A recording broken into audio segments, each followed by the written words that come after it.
जीवन का हर क्षण निर्णय का क्षण होता है। प्रत्येक पद पर दूसरे पद के विषय में कोई निर्णय करना ही पड़ता है और निर्णय अपना प्रभाव छोड़ जाता है।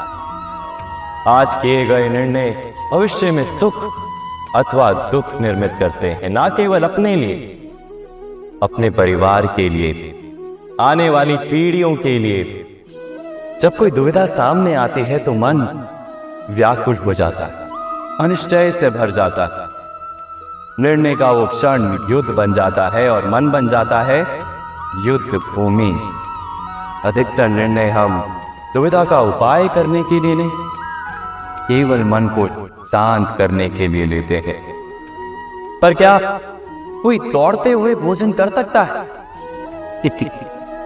नहीं। तो क्या युद्ध से जूझता हुआ मन कोई योग्य निर्णय ले पाएगा? वास्तव में शांत मन से जब कोई निर्णय करता है तो अपने लिए सुखद भविष्य बनाता है, किंतु अपने मन को शांत करने के लिए जब कोई निर्णय करता है तो वो व्यक्ति भविष्य में अपने लिए कांटों भरा वृक्ष लगाता है।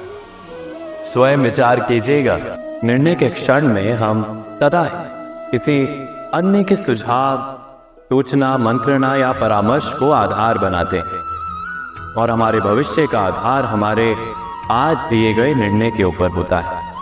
तो क्या हमारा भविष्य किसी अन्य के परामर्श, किसी अन्य के सुझाव का फल है? क्या हमारा संपूर्ण जीवन किसी अन्य की बुद्धि का परिणाम?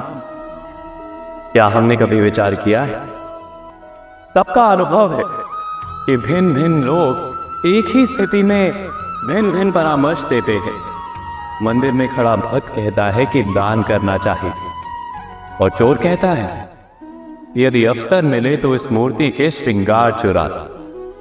धर्म से भरा हृदय धर्ममय सुझाव देता है और अधर्म से भरा हृदय अधर्म का परामर्श देता है। धर्ममय सुझाव का स्वीकार ये मनुष्य को सुख की ओर ले जाता है, किंतु ऐसे परामर्श का स्वीकार करना तभी संभव होता है जब हृदय में धर्म हो। अर्थात किसी का सुझाव अथवा परामर्श स्वीकार करने से पूर्व स्वयं अपने हृदय में धर्म को स्थापित करना क्या आवश्यक नहीं? स्वयं विचार कीजिए। भविष्य के आधार पर सब आज का निर्णय लेना चाहते हैं, भविष्य में सुख मिले, भविष्य सुरक्षित हो, ऐसे निर्णय आज लेने का प्रयत्न रहता है सबका। आप अपने जीवन को देखिए, क्या आपके अधिकतर निर्णय के पीछे भविष्य का विचार नहीं होता? और हो भी क्यों ना, अपने जीवन को सरल और सुखमय बनाने का प्रयत्न करने का अधिकार सबका है।